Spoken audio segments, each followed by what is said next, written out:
खुलुमबाय स्टुडियो दं आं राजीव बसुमतारी बे समाव बीटीसी राजखान्थिनि मोनसे बिग ब्रेकिं आपडेट यूपीपीएल राजखान्थि दोलोनि मोनसे बिग ब्रेकिं आपडेट यूपीपीएल राजखान्थि दोलोनिफ्राय आसाम विधानसभा बिसायख'थिनि थाखाय जा फार्स्ट फेजनि बिजाथिफोरनि फारिलाइ बे फारिलाइखौ फोसावनाय जाबाय।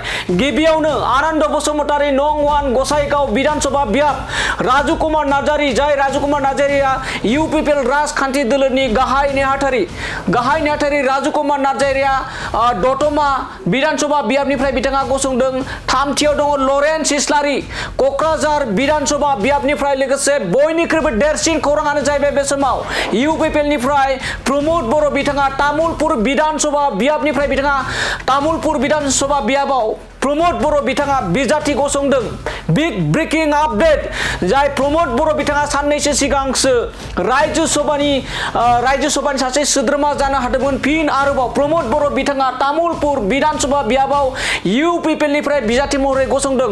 बाथियाव नेरसोन बर' भेरगाव विधानसभा बियाबनिफ्राय नेरसोन बर' बिथांखौ बिजाथिलाय फोसावनायखौ बे समाव नुनो मोननाय जादों।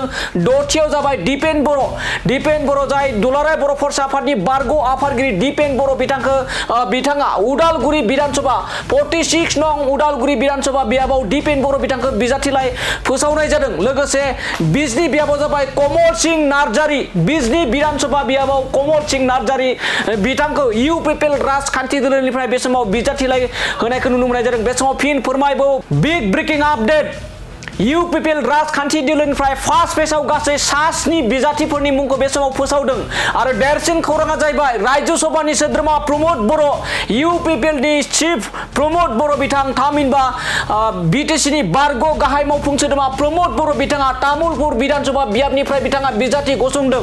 सेथियाव आनन्द बसुमतारी गसाइगाव नं 1 गसाइगाव विधानसभा लोगोसे नैथियाव यूपीपीएल राजखान्थि दोलोनि गाहाय नेहाथारि राजु कुमार नार्जारी बिथाङा दतमा विधानसभा बियाबाव लरेन्स इस्लारि बिथाङा क'क्राझार विधानसभा बियाबाव प्रमोद बर' बिथाङा तामुलपुर विधानसभा बियाबाव नेरसोन बर' बिथाङा बेरगाव विधानसभा बियाब दिपेन बर' उदालगुरि कन्स्टिट्युएन्सिनिफ्राय बे समाव दिपेन बर' बिथाङा बिजाथि गसंदों। लोगोसे कमल सिंह नार्जारी बिथाङा बिजनी विधानसभा बियाबनिफ्राय कमल सिंह नार्जारी बिथांखौ बिजाथि फसंनाय जादों। दानिया नायलांदो नोंथांमोना भिजुअल एक्सक्लुसिव भिजुअलनि गेजेरजों यूपीपीएल नि जा फार्स्ट फेजनि फारिलाइ गासै जोंनि बीटीसी ओनसोलाव गासै 19 विधानसभा बियाब दं। बे 19 विधानसभा बियाबनि गेजेराव यूपीपीएल निफ्राय गासै 7 विधानसभा बियाबनि जा बिजाथि फारिलाइ फार्स्ट फेज महरै बे समाव राजु कुमार नार्जारीनि दैदेननाय जा खौरांगिरि मेलनि गेजेरजों बे समाव रोखा खालामनायखौ बे समाव नुनो मोननाय जादों।